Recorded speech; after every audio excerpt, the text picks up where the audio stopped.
Budget सत्र के दौरान विश्वास मत प्रस्ताव लाने वाले दिल्ली के मुख्यमंत्री अरविंद केजरीवाल ने उस पर चर्चा करते हुए कई बड़े दावे और कई बड़े वादे किए हैं। खासतौर पर अपनी पार्टी को लेकर बोलते हुए दिल्ली के मुख्यमंत्री ने यह कहा है कि महज 12 साल के भीतर देश की तीसरी सबसे शक्तिशाली पार्टी बन गई है आम आदमी पार्टी। खासतौर पर भारतीय जनता पार्टी पर कई आरोप लगाए, लेकिन एक बात भाजपा को लेकर जो कही वो ये कि देश की सबसे बड़ी पार्टी का दम भरने वाली भाजपा आम आदमी पार्टी से डरती है। इसके साथ ही कई बड़े आरोप लगाए। सुनिए दिल्ली के मुख्यमंत्री ने और क्या कुछ कहा। क्योंकि आज पूरे देश के अंदर बीजेपी का सबसे बड़ा चैलेंजर आम आदमी पार्टी है। आज अगर बीजेपी को खतरा है, भविष्य का खतरा है, तो केवल और केवल आम आदमी पार्टी से खतरा है।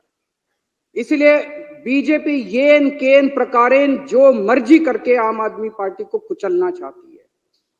और आज पूरी जिम्मेदारी के साथ मैं कहना चाहता हूं, इसमें कोई अहंकार नहीं है कि 2024 के अंदर बीजेपी अगर नहीं हारी लोकसभा चुनाव तो 2029 के अंदर आम आदमी पार्टी इस देश को बीजेपी से मुक्ति दिलाएगी।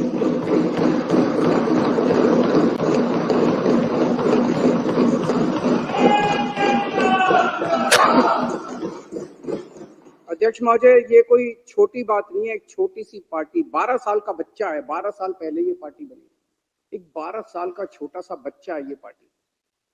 इस 12 साल के बच्चे ने इतने बड़े बड़े पार्टियों को चने चबा दिए। इस देश के अंदर 1350 पार्टियां रजिस्टर्ड हैं, 1350। उन्हीं में से एक पार्टी आम आदमी पार्टी थी। जब हमारी पार्टी 26 नवंबर 2012 को रजिस्टर की गई थी, रजिस्ट्रेशन के लिए अप्लाई किया था हम लोगों ने 2012 26 नवंबर आम आदमी पार्टी का रजिस्ट्रेशन आज से 12 साल पहले अप्लाई किया गया था। मात्र 10 साल के अंदर आज तीसरी सबसे बड़ी पार्टी बन गई है पूरे देश के अंदर। बीजेपी और कांग्रेस के बाद तीसरी सबसे बड़ी। एक एमएलए बनने के लिए लोगों की चप्पल घिस जाती है, पूरी जिंदगी बीत जाती है एक एमएलए बनने के लिए, काउंसलर बनने के लिए। ये कोई इत्तेफाक नहीं है कि ये पार्टी इतने कम समय के अंदर, आज 2 राज्यों के अंदर हमारी फुल फ्लेजेड सरकार है, बहुमत, भारी बहुमत के साथ, ऐतिहासिक बहुमत के साथ सरकार है। दिल्ली के अंदर 70 में से 67 सीट इतिहास में कभी नहीं आई। पंजाब के अंदर 117 में से 92 सीट पंजाब के इतिहास में कभी नहीं आई। गुजरात के अंदर पहली बार चुनाव लड़े, पहली बार के अंदर हमारे 14% वोट और 5 एमएलए आ गए।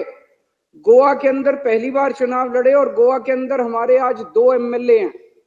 ये कोई छोटी बात नहीं है, इतनी छोटी सी पार्टी और इतना बड़ा। और चंडीगढ़ के अंदर तो आपने देखा हमारा मेयर इन्होंने किस तरह से छीन लिया इन लोग। तो ये कोई छोटी बात नहीं है। और मात्र 12 साल के बाद आज नेशनल पार्टी बन गई। तो आज इनको खतरा और डर भविष्य का केवल और केवल आम आदमी पार्टी से। विश्वास मत प्रस्ताव पर चर्चा करते हुए दिल्ली के मुख्यमंत्री ने यह भी कहा कि 2014 में भारतीय जनता पार्टी की जो बड़ी जीत हुई थी, उसका अश्वमेध का घोड़ा जो चला था, उसको 2015 में दिल्ली में हमने रोक दिया। उसकी खींच अब तक भाजपा निकाल रही है। उस हार को भाजपा भूल नहीं पाई है। यही वजह है कि हमारी पार्टी के पीछे पड़ गई है, हमारे नेताओं को जेल में डाल रही है और हमारे विधायकों को खरीदने की कोशिश कर रही है। लेकिन दिल्ली और पंजाब में बड़ी जीत के साथ हम आए और हमने जो काम किया वह भारतीय जनता पार्टी अब तक किसी भी राज्य में नहीं कर पाई है। इसके साथ ही गुजरात और गोवा में भी हमारे विधायक हैं, लेकिन भाजपा जितने भी राज्यों में अपनी सरकार चला रही है, उन राज्यों में अभी तक ऐसा कोई काम नहीं कर पाई है जो काम हमने दिल्ली और पंजाब में कर दिखाया है। यही वजह है कि भारतीय जनता पार्टी आम आदमी पार्टी से डरती है। और कुछ क्या कहा दिल्ली के मुख्यमंत्री अरविंद केजरीवाल ने, देखिए इस रिपोर्ट में। और ये भी जानते हैं, और फिर मैं दोहरा रहा हूं कि अगर ये 2024 में जीत जाते हैं तो 2029 में बीजेपी को इस देश को बीजेपी से मुक्ति आम आदमी पार्टी दिलाएगी। कुछ लोग ये भी कहते हैं, जब चर्चा करते हैं लोगों के साथ, लोगों में मैं तो ये बता रहा हूं, ये मेरी भावनाएं नहीं है, लोगों की, जनता के अंदर जो चर्चा चल रही है। कुछ लोगों का ये भी कि आम आदमी पार्टी के पीछे इसलिए पड़ रही है, दिल्ली की हार को पचा नहीं पा रहे। याद करो 2014 में मई के महीने में क्या जबरदस्त बहुमत लेके मोदी जी आए थे, क्या जबरदस्त। उसके बाद हरियाणा जीत गए, महाराष्ट्र जीत गए, एक अश्वमेध यज्ञ का घोड़ा चला था, ऐसे लग रहा था जैसे इस घोड़े को कोई नहीं रोक पाएगा। और फिर जब 2015 में ये घोड़ा दिल्ली पहुंचा तो दिल्ली के 2 करोड़ लोगों ने इसको रोक लिया। और केवल रोका रोका नहीं, 70 में से 67 सीट बीजेपी केवल 3 पे सिमट गई। तो लोगों को क्या कहना है कि तब से इन लोगों ने ठान लिया कि इस पार्टी को तो नहीं छोड़ना, इस पार्टी को तो कुचलना है किसी भी तरह से। और फिर अक्सर देखा गया इस तरह के नई पार्टियां आती हैं, आंदोलन से निकलती हैं, बनती हैं और फिर एक ही चुनाव में खत्म हो जाती हैं। इनको पूरी उम्मीद थी कि एक चुनाव के बाद हम इतना इनको तंग करेंगे, आने के बाद इन्होंने बहुत तंग किया, हमें काम नहीं करने दिया इन लोगों ने। लेकिन चलो 2015 तो जीत गए, 2020 में इनकी सरकार नहीं बनने देंगे। फिर 2020 के अंदर 70 में से 62 सीट, ये 8 सीटों पे 2019 में इतने भारी 303 सीट लेके लोकसभा के अंदर जीते, लेकिन उसके बाद दिल्ली के अंदर आके हार गए। तो इनको ये दिल्ली की हार पच नहीं रही। इन्होंने हमें रोकने के लिए क्या नहीं किया, सब कुछ किया इन्होंने हमें रोकने के लिए, कोई कसर नहीं छोड़े इन्होंने हमें रोकने के लिए। लेकिन जो हमारा असली चीज था वो ये, इन्होंने हमारे काम, सबसे बड़ी तकलीफ इनको किस बात की है कि जो काम हम लोग कर रहे हैं इनके पास उसका काट नहीं है। जो काम हम लोग कर रहे हैं ये वो काम नहीं कर सकते। हमने क्या क्या काम किए, हमने पिछले पहले हमारी दिल्ली में सरकार थी, पंजाब में सबसे बड़ा काम किया। दिल्ली में और पंजाब में दोनों जगह बिजली फ्री हो गई और बिजली 24 घंटे हो गई। मैं आज बीजेपी को चैलेंज करता हूं, 30 साल से गुजरात के अंदर तुम्हारी सरकार है, 15 साल से मध्य प्रदेश के अंदर तुम्हारी सरकार है, 10 साल से उत्तर प्रदेश के अंदर तुम्हारी सरकार है। एक राज्य के अंदर बिजली फ्री करके दिखा दो, तुम बिजली 24 घंटे करके दिखा दो। एक राज्य के अंदर इतने बड़े बड़े पावर कट लगते हैं, गुजरात के अंदर, मध्य प्रदेश के, पंजाब के अंदर एक साल में 0 पावर कट हो गया। दिल्ली के अंदर 0 पावर, 24 घंटे बिजली आती है, फ्री बिजली आती है। तुमसे ना 24 घंटे बिजली आती, तुम्हारे राज्यों में ना 24 ना फ्री बिजली आती। इतनी महंगी बिजली आती है, इतने पैसे लेते हो जनता से। दिल्ली के अंदर हमने और अब पंजाब में कर रहे हैं, शानदार स्कूल बना दिए, सरकारी स्कूलों का काया पलट हो गया। पूरी दुनिया से लोग देखने के लिए आ रहे हैं। पूरी दुनिया के अंदर आज शिक्षा के लिए जाना जाता है दिल्ली को कि स्कूल बड़े अच्छे हो गए, शानदार शिक्षा, हैप्पीनेस करिकुलम। अमेरिका के राष्ट्रपति की बीवी हमारा हैप्पीनेस करिकुलम की क्लास अटेंड करके जाती है। दिल्ली ने देश का नाम पूरी दुनिया के अंदर रोशन किया। और इनके स्कूलों को उठा के देख लो, गुजरात, मध्य प्रदेश, उत्तर प्रदेश के स्कूलों को उठा के देख लो, क्या हालत बना रखी। उनके अंदर जानवर घूम रहे हैं, ये टूटी पड़ी हैं, दीवारें टूटी पड़ी है। कितने गरीबों के बच्चों का भविष्य जो है इन्होंने अंधकार में डाला हुआ है। मैं चैलेंज करता हूं बीजेपी को, इतने सारे स्कूल तो छोड़ो, 10 स्कूल तुम अपने गुजरात में, मैं तो इतना घूमा गुजरात में चुनाव पर, एक स्कूल नहीं मिलता था जो इन्होंने ठीक करा। 30 साल के अंदर तुमसे एक स्कूल ठीक नहीं हुआ। ये काम तुम नहीं कर सकते, इसलिए इनको तकलीफ है। हमने दिल्ली में अस्पताल इतने बना दिए, सबका इलाज मुफ्त कर दिया, अस्पताल बना दिए, सबका इलाज मुफ्त कर दिया, मोहल्ला क्लिनिक बना दिए जिसमें गली गली के अंदर लोगों को इलाज मिलने लगा। तुम भी कुछ अच्छे, तुम लंबी लकीर तो खींच के दिखाओ यार, तुम कुछ अच्छा काम तो करके दिखाओ। हमने बुजुर्गों के लिए तीर्थ यात्रा कर दी, इतना आशीर्वाद देते हैं, इतना आशीर्वाद देते हैं बुजुर्गों को। और ये सारे काम पंजाब में भी हो रहे हैं। पंजाब में दिल्ली से ज्यादा मोहल्ला क्लिनिक, दिल्ली में तो 540 मोहल्ला क्लिनिक बने हैं, पंजाब में 800 से ज्यादा मोहल्ला क्लिनिक एक साल के अंदर बन गए। महिलाओं के लिए फ्री बस यात्रा कर दी इन्होंने, इतना विरोध किया, लेकिन सारी महिलाएं तो हमारे साथ ही हैं। दिल्ली के अंदर पानी कोने कोने के अंदर पहुंचा दिया, घरों में पानी नहीं आता, कोने कोने के अंदर पहुंचा दिया, पानी फ्री कर दिया। कच्ची कॉलोनियों को लेके इन्होंने सबसे ज्यादा राजनीति की, अगर काम किया तो हमने किया। दिल्ली की कच्ची कॉलोनियों के अंदर सड़क बनाने का, पानी की लाइनें बिछाने का, हमने सीवर की लाइनें बिछाने का हमने काम किया। पंजाब अभी 2 साल हुए हमें आए हुए। पंजाब के अंदर इस वक्त एक बहुत बड़ी क्रांति आ रही है। गांव गांव के अंदर इरिगेशन सिंचाई का पानी पहुंच गया। गांव गांव के अंदर जहां पहले पानी नहीं मिलता था, गांव गांव के अंदर सिंचाई का पानी पहुंच गया। हमसे सीख लो, हमें सारे काम करने आते हैं। हमसे भी नहीं सीखोगे और काम भी नहीं करने दोगे। अभी delivery of free services, door step delivery of free services, आपको दफ्तर जाने की जरूरत नहीं है, फोन करो और आपके घर आके सरकार काम करेगी। दिल्ली में भी लागू हो गया, पंजाब में भी लागू हो गया। इन्होंने दिल्ली के अंदर हमें door step delivery of ration नहीं करने दी। घर घर हम राशन पहुंचाना चाहते थे, इन्होंने दिल्ली में नहीं करने दी, हमने पंजाब में जाके लागू कर दी। अभी 10 दिन पहले मैं उद्घाटन करके आया हूं पंजाब। हम लोग व्यवस्था बदल रहे हैं, बहुत बड़ा काम कर रहे हैं। और अब मैं आपको बताता हूं जो एक दर्दनाक कहानी है कि इन लोगों ने किस तरह से ये सारे काम रोके। जब इन्होंने देखा कि जो काम केजरीवाल कर रहा है ये काम तो हमसे होते नहीं, ना हमसे स्कूल बनते, ना हमसे अस्पताल बनते, ना हमसे बिजली का काम होता, ना हमसे पानी का काम होता, ना हमसे सिंचाई का काम होता, ना हमसे दलाल खत्म, हमसे और ना हमारी इच्छा। भी को पैसे कमाने हैं इन्होंने। तो जब इन्होंने देखा ये काम नहीं, तो इन्होंने काम रोकने का काम किया। बड़े दर्द के साथ आज मेरे को कहना पड़ रहा है कि पिछले साल इन्होंने किस तरह से दिल्ली के अस्पतालों के अंदर दवाइयों को रोकने का काम किया। अस्पतालों के अंदर गरीब आदमी अपना इलाज कराने के लिए आता है। अस्पतालों के अंदर बेबस आदमी जिसके पास पैसा नहीं होता, जो अमीरों के अस्पताल में, 5 स्टार अस्पताल में इलाज नहीं करा सकता, वो कराने के लिए आता है। हमने अस्पताल बदले थे, अस्पताल शानदार बना दिए, सारी दवाइयों का सबका इंतजाम किया। इन्होंने अफसरों के ऊपर उनकी हाथ मरोड़ के उन दवाइयां बंद करा दी। इन्होंने टेस्ट बंद करा दिए। मोहल्ला क्लिनिक में 3 महीने तक पिछले साल मोहल्ला क्लिनिक में टेस्ट नहीं हो पाए। इन्होंने पेमेंट रोक दी लेबोरेटरीज की। इतने गंदे और इतने घटिया लोग हैं ये लोग। कोई रोकता है क्या? कहते हैं राम भक्त है।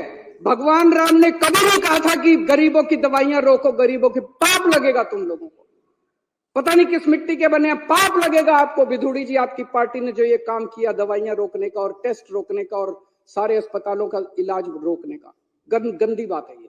बता के जाना, आप भी रुक जाओ, बता के जाना अपनी पार्टी वालों को क्यों किया उन लोगों ने। दुश्मनी मेरे से है, दुश्मनी केजरीवाल से है। दिल्ली के 2 करोड़ लोगों से क्यों बदला ले रहे हो तुम लोग? एक वो MTS के data entry operator, OPD counter पे जब आप सरकार, बैठ जाओ, मैं सारे जवाब दूं। बैठ जाओ, 2 मिनट बैठ जाओ, मैंने डिस्टर्ब नहीं किया था। दिल्ली के अंदर जब आप अस्पताल में जाते हो, दवाई की खिड़की पे जाते हो, खिड़की ऊपर एक आदमी बैठा मिलता है रजिस्ट्रेशन करने के लिए, ओपीडी के लिए, ओपीडी का कार्ड काटने के लिए। वो कॉन्ट्रेक्चुअल था, वो डेटा एंट्री ऑपरेटर था। एक दिन एक ऑर्डर पास करके इन्होंने दिल्ली के सारे सरकारी अस्पतालों के डेटा एंट्री ऑपरेटर हटा दिए। अब अस्पताल के अंदर रजिस्ट्रेशन करने वाला कोई नहीं बचा। अरे करना क्या चाहते हो? दिल्ली के लोगों को मारना चाहते हो क्या? एक दिन फरिश्ते स्कीम कि अगर दिल्ली की बाउंड्री के अंदर किसी का भी एक्सीडेंट होगा उसका फ्री में इलाज किया जाएगा, चाहे प्राइवेट में हो चाहे सरकारी अस्पताल में हो। 23,000 लोगों का हम फ्री में इलाज करा के उनकी जिंदगी बचा चुके हैं। इन्होंने फरिश्ते स्कीम बंद करा दी। इन लोगों ने, इतने घटिया किस्म के लोग हैं ये लोग। मेरा दिल रोता है जब मैं ये सारी चीजें, मैं जानता हूं किसी दिन लिखूंगा ये सब कि किस तरह से भारतीय जनता पार्टी के लोगों ने कितने घटिया स्तर के ऊपर इन लोगों ने काम किया है। ये राजनीति होती है, ये राजनीति सत्ता के लिए तुम किसी भी हद तक चले जाओगे, कुछ भी करोगे सत्ता के लिए। अरे मेरे से दुश्मनी है, मेरे को गालियां दे लो यार, दिल्ली के लोगों का इलाज तो मत रोको कम से कम। आप लोगों को लगेगा केजरीवाल झूठ बोल रहा है। भाई सरकार तो हमारी है, फिर ये कैसे रोक सकते हैं? ऐसा मन में आएगा ना कि भाई सरकार तो हमारी है, सरकार तो केजरीवाल की है, फिर ये कैसे रोक सकते हैं? मैं बताता हूं कैसे रोक सकते हैं। सर्विसेज इनके पास है। सर्विसेज का मतलब ट्रांसफर पोस्टिंग, किस अफसर को कहां लगाना है, कहां से हटाना है, किस अफसर के खिलाफ कार्रवाई करनी है। अगर कोई अफसर करप्शन करता है तो उसके खिलाफ कार्रवाई, डिसिप्लिनरी प्रोसीडिंग, विजिलेंस, जेल भेजना, ये सारा इनके पास है। पूरा अफसरशाही के ऊपर और स्टाफ के ऊपर और कर्मचारियों के ऊपर इनका कंट्रोल है। आज मेरे को जो मेरा चपरासी मेरे कमरे में चाय पिलाने आता है, अगर कल वो कह दे मैं चाय नहीं पिलाता, मैं उसकी ट्रांसफर नहीं कर सकता मुख्यमंत्री होके भी। इतनी भी पावर नहीं है मेरे पास। सुप्रीम कोर्ट ने ऑर्डर पास किया, भाई ऐसे सरकार नहीं चल सकती, इनके ऊपर कंट्रोल मुख्यमंत्री का होगा। इन्होंने कानून ला के पास कर दिया कि नहीं, कि मुख्यमंत्री का नहीं होगा, एलजी का कंट्रोल होगा, केंद्र सरकार का कंट्रोल होगा। अब ये क्या कर रहे हैं, एक एक एक एक आईएएस अफसर को बुला के धमकी दी जा रही है। धमकी क्या दी जा रही है कि अगर तुमने इस सरकार का एक भी काम किया, किसी भी मंत्री का एक भी काम किया, तुमको जेल भेज देंगे, तुमको सस्पेंड कर देंगे, तुम्हारे ऊपर झूठा केस बना देंगे। जैसे इतने सारे झूठे केस अभी इन्होंने बताए, तुम्हारे ऊपर झूठा केस बना देंगे, सस्पेंड कर देंगे, ईडी लगा देंगे, सीबीआई लगा देंगे। खबरदार अगर तुमने इनका साथ दिया। रो रहे हैं आईएएस अफसर, रो रहे हैं दिल्ली सरकार के कर्मचारी। एक मेरे पास अफसर आया, टप टप आंसू बह रहे थे, 56 साल की उम्र है उसकी, और टप टप आंसू बह रहे थे उस आईएएस अफसर के। वो बेचारा, वो कहता है कि मैंने कभी ऐसी नौकरी नहीं देखी, इस तरह का माहौल मैंने कभी नहीं देखा कि खुलेआम हमें धमकाया जा रहा है। दिल्ली के अंदर, पूरी दिल्ली के अंदर पानी का संकट इन्होंने और सीवर का संकट पैदा कर रखा है। कैसे? आप लोगों ने इस पूरी विधानसभा ने बैठ के बजट पास किया पिछले साल। आपने कहा भाई 5,000 करोड़ रुपए बजट होगा दिल्ली जल बोर्ड का। वो सारा पैसा लेके बैठ गए ये लोग। फाइनेंस डिपार्टमेंट पैसा नहीं दे रहा जल बोर्ड का, 6 महीने से पैसा नहीं मिला जल बोर्ड को। जल बोर्ड चलेगा कैसे? छोटे मोटे रिपेयर का पैसा भी नहीं मिला जल बोर्ड के पास रिपेयर का पैसा भी नहीं बचा। छोटा मोटा धमकी दी जा रही है कि फाइनेंस डिपार्टमेंट के प्रिंसिपल सेक्रेटरी को धमकी दी जा रही है, खबरदार अगर तूने पैसा दिया। दिल्ली को ये बर्बाद करना चाहते हैं। चारों तरफ सीवर बहने लग गया, पानी का संकट हो रहा है। अल्टीमेटली सौरभ भारद्वाज और अतिशी ने मिलकर हाईकोर्ट में केस करा। हाईकोर्ट ने ऑर्डर कर दिया पैसा तुरंत रिलीज करो। अगली हेयरिंग 29 फरवरी को है, अभी तक नहीं करा इन्होंने। ना ये सुप्रीम कोर्ट की मानते, ना ये हाईकोर्ट की मानते। अब एक और संकट पैदा कर दिया इन्होंने, पानी के बिलों का बहुत बुरा हाल हो रहा है दिल्ली के अंदर। अनाप शनाप बिल आ रहे हैं, गलत बिल है, सारे के सारे गलत बिल है। हमने प्रस्ताव रखा, आप ही बताना अगर गलत है तो। हमने कहा भाई अगर किसी का पानी का बिल गलत है, आपके पिछले सालों के अंदर 3 साल 4 साल 5 साल जब से आपने पैसे नहीं भरे, आपके 2 या 2 से ज्यादा अगर कोई भी ओके बिल है, उसको हम ले लेंगे, उसका एवरेज निकालेंगे और एवरेज के हिसाब से बाकी सारी कर देंगे। ठीक है कि नहीं है? गलत है कि ठीक है? हमने ये बनाया प्रस्ताव बना के अफसरों को भेजा, इसको लागू करो। अफसरों ने फाइल पे लिख दिया कि हम नहीं लागू करते। फिर बुला के पूछा उनसे, अफसरों से रोने लग गए बेचारे। बोले जी कह रहे हैं तुम्हारी नौकरी चली जाएगी, तुमको जेल में डाल देंगे अगर तुमने ये प्रस्ताव पारित किया तो। लेकिन प्रस्ताव तो पारित करा के छोड़ेगा केजरीवाल।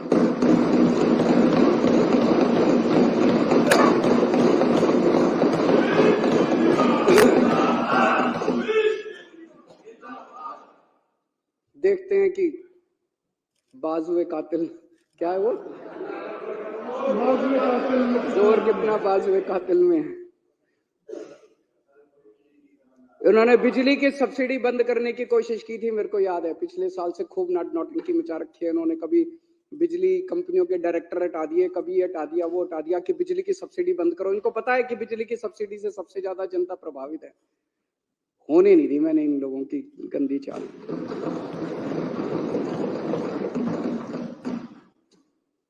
हम बहुत छोटे लोग हैं और हम यहाँ पे देखो तो पता नहीं मुश्किल से 2-4 ही होंगे जो कि पॉलिटिकल बैकग्राउंड से हैं। बाकी तो सारी एक तरह से गलियों में घुमा करते थे हम सारे। हमारी क्या औकात थी? हैं? हाँ, क्या औकात थी हम लोगों की? लेकिन कुछ तो ऊपर वाला चाह रहा है, कुछ तो हमसे करवाना चाह रहा है। मतलब एक सुंदर नगरी की झुग्गियों के अंदर मैं यूं ही घुमा करता था, कोई नहीं पूछता था। परिवर्तन नाम की एनजीओ चलाया करता था, आप लोग भी अपनी अपनी जिंदगी चला रहे थे। अचानक वहां से उठा के लोगों का पता नहीं क्या प्यार था, क्या किस्मत थी, ऊपर वाला हमसे क्या कराना चाह रहा है, यहाँ पहुंचा दिया हम लोगों को। और अब इतने बड़े बड़े षड्यंत्र हमारे खिलाफ चल रहे हैं, इतने बड़े बड़े षड्यंत्र, और हम भी डटे हुए हैं, कुछ कर नहीं पा रहे ये लोग। क्यों? करोड़ों लोगों की दुआएं हमारे साथ। 18 लाख बच्चे सरकारी स्कूलों में पढ़ते हैं। उन बच्चों के माँ बाप से पूछ के देखो, इतनी दुआएं देते हैं हम लोगों को, उनके बच्चों का भविष्य बना दिया हम लोगों ने। उसमें बीजेपी वालों के भी हैं, कांग्रेस, हमने कभी राजनीति नहीं की, हमने ये नहीं कहा कि आम आदमी पार्टी वालों के बच्चों को एडमिशन देंगे, बीजेपी वाले सारे आओ, सारे हमारे बच्चे हैं, चाहे बीजेपी वालों के चाहे कांग्रेस, बच्चे पढ़ जाएं। उन बच्चों के माँ बाप का आशीर्वाद हमारे साथ है। लाखों करोड़ों लोगों का मुफ्त में इलाज हुआ अस्पतालों के अंदर, मोहल्ला क्लिनिक के अंदर, उनकी दुआएं हमारे साथ है। और जिन जिन को तकलीफ हुई दवाइयां और ये रोकने की, उनकी बद्दुआएं इन लोगों के साथ है, उनकी बद्दुआएं इन लोगों के साथ है। बद्दुआएं छोड़ेंगे नहीं आप लोगों का, पीछा देख लेना। फरिश्ते के अंदर जो इतने सारे लोगों का इलाज कराया, उनकी दुआएं हमारे साथ है, उनका आशीर्वाद हमारे साथ है। इस आशीर्वाद को कैसे रोक पाओगे तुम लोग? केजरीवाल को तो गिरफ्तार करोगे, लोगों की दुआओं को कैसे गिरफ्तार करोगे?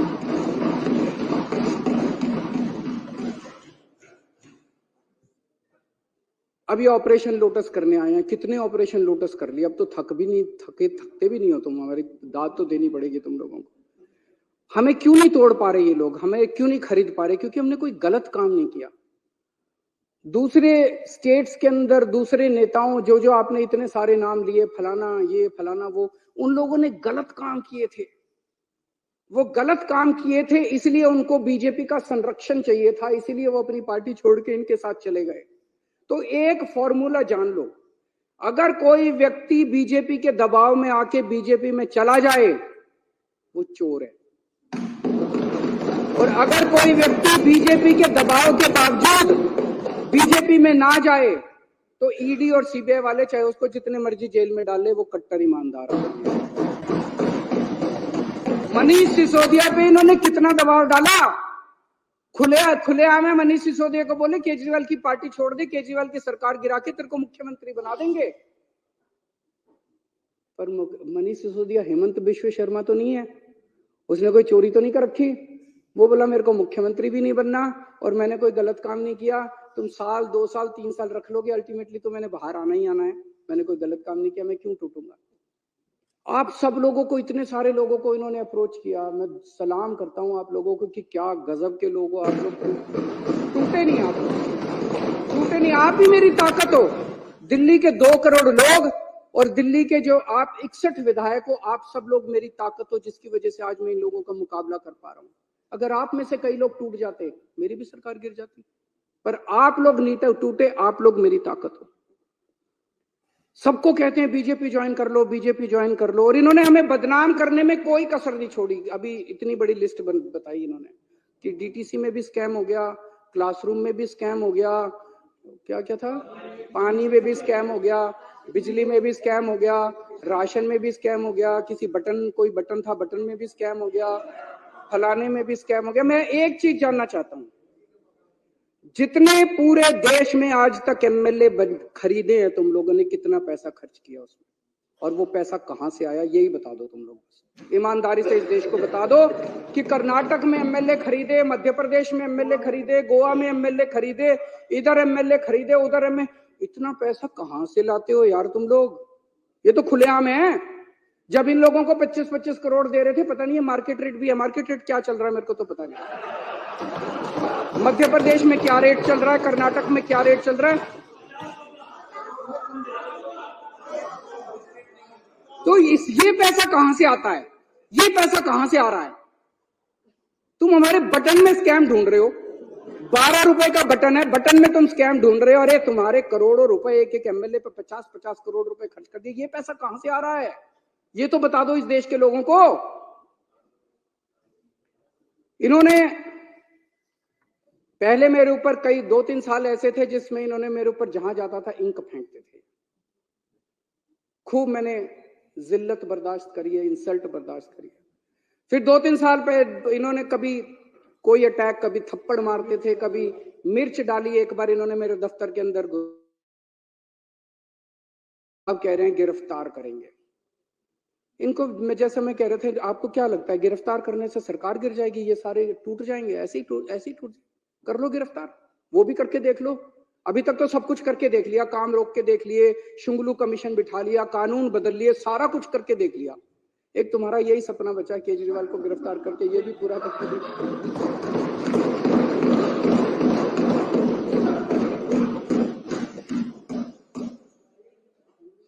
अभी तक तुमने इतनी रेड मारी, इतनी रेड मारी, एक भी नेता के खिलाफ इसके ऊपर मुकदमा चलना चाहिए। बीजेपी वालों के ऊपर ऐसे ही रेड मारने घुस जाते हो किसी के घर में।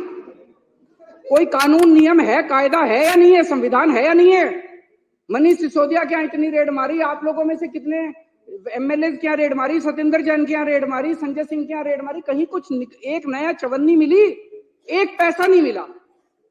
अरे हमारी संपत्ति लोगों के दिलों के अंदर है, बैंक अकाउंट के अंदर नहीं। और हमारा बैंक अकाउंट लोगों की आंखों के अंदर। यहां नहीं है हमारी संपत्ति जहां ढूंढ रहे हो तुम लोग। अध्यक्ष महोदय, 2014-15 में 2 घटनाएं घटी उस फाइनेंशियल ईयर में। 2014 के मई में केंद्र के अंदर एक पार्टी की सरकार बनी जिसको लोगों ने केंद्र में भारी बहुमत दिया, अभूतपूर्व बहुमत दिया। और 2015 की फरवरी के अंदर दिल्ली में एक पार्टी की सरकार बनी जिसे लोगों ने भारी बहुमत दिया, अभूतपूर्व बहुमत दिया। और वहां से 2 किस्म की राजनीति ने जन्म लिया। एक केंद्र के अंदर जो सरकार बनी थी और दिल्ली के अंदर जो सरकार बनी थी। आज 10 साल हो गए दोनों सरकारों को बने हुए। एक केंद्र की सरकार है जिसने 10 साल में कोई काम नहीं किया, और अब वो केवल कैसे वोट लेना चाहते हैं? कांग्रेस के नेताओं को गिरफ्तार कर लो, कांग्रेस का अकाउंट फ्रीज कर दो, आम आदमी पार्टी के नेताओं को गिरफ्तार कर लो, ईडी को सबके पीछे लगा दो, सारी ओपोजिशन को कुचल डालो, सारे नेताओं को जेल में डाल दो। इस तरह से ये वोट लेना चाहते हैं। और दूसरी राजनीति दिल्ली की राजनीति थी जिसके अंदर हमने स्कूल बनवाए, अस्पताल बनवाए, लोगों का इलाज किया, लोगों के बच्चों को पढ़ाया, पानी का इंतजाम किया, बिजली का। हमने 2 करोड़ लोगों का दिल जीता, इसलिए हम वोट मांग रहे हैं। दोनों 2 किस्म की राजनीति अब देश के लोगों को तय करना है। एक पाप की राजनीति है, एक पुण्य की राजनीति है। इस देश को पाप की राजनीति चाहिए या इस देश को पुण्य की राजनीति चाहिए, ये लोगों को तय करना है। अब आजकल बड़ी अफवाह फैला रखी है लोगों ने, बस ये लोकसभा चुनाव हो जाएं, उसके बाद तो संविधान बदल के दिल्ली को फुल यूनियन टेरिटरी बना देंगे, उसके बाद चुनाव फैला रखी नहीं फैला रखी, विधानसभा खत्म कर देंगे। अरे किसी के बाप की जागीर है जो विधानसभा खत्म कर दोगे? ऐसे ही विधानसभा खत्म कर दोगे? ये देश किसी की पिताजी की जागीर थोड़ी है कि ऐसे ही विधानसभा खत्म कर दोगे। मैं आज बीजेपी से जानना चाहता हूं, ये चुनाव इसी बात पे हो जाए, दिल्ली के लोगों से जाके वोट मांगो, बोलो तुम्हारा वोट का अधिकार छीन लेंगे, वोट दो हमको। मजाल जो तुमको आज बीजेपी स्पष्ट कर दे कि लोकसभा के बाद दिल्ली की विधानसभा को भंग करेंगे कि नहीं करेंगे, इसी के ऊपर चुनाव हो जाए इस बार। आप भी जा जाके गली गली में बोलना और गली गली में लोगों को बताना कि अगर तुमने बीजेपी को वोट दे दिया है तो तुम्हारा बीजेपी वोट का अधिकार छीनने वाली है। बीजेपी खुल के अंदर बोल रही है और बीजेपी को हम ललकारेंगे, अगर हिम्मत है तो करके दिखाओ। और एक और आप सबसे विनती है कि विधानसभा भंग करें या ना करें, हम यहां सत्ता के लिए नहीं आए, हम यहां सेवा के लिए आए हैं। काम करते रहना। हम एमएलए रहे ना रहे, मंत्री रहे ना रहे, मुख्यमंत्री रहे ना रहे, विधानसभा रहे ना रहे, पूरी जिंदगी देश के लिए न्यौछावर की है। सत्ता के लिए नहीं, हमने सर्विस सेवा के लिए हम लोगों ने न्यौछावर की है। मैं दिल्ली वालों को भी बोलना चाहता हूं, इन लोगों को आपके बेटे से तकलीफ है। आपने मेरे को बहुत कुछ दिया है दिल्ली वालों ने। सुंदर नगर की गलियों से उठा के एक आदमी को इतनी बड़ी जिम्मेदारी दिल्ली वालों ने दे दी। इन लोगों को आपके बेटे से तकलीफ है, ये आपके बेटे को क्रश करना चाहते हैं, ये आपके बेटे को खत्म करना चाहते हैं। लेकिन आप चिंता मत करना, मैं आपके साथ हूं, आपके लिए लड़ता रहूंगा मरते दम तक। मेरी ये विधानसभा भंग भी कर दें अगर, ये जितने मर्जी षड्यंत्र करते रहें, सत्ता में होते हुए या सत्ता में बाहर रह के मेरी जिंदगी आप लोगों के लिए है। 7 जन्म में भी मैं आपका एहसान नहीं चुका सकता जो एहसान दिल्ली वालों का है।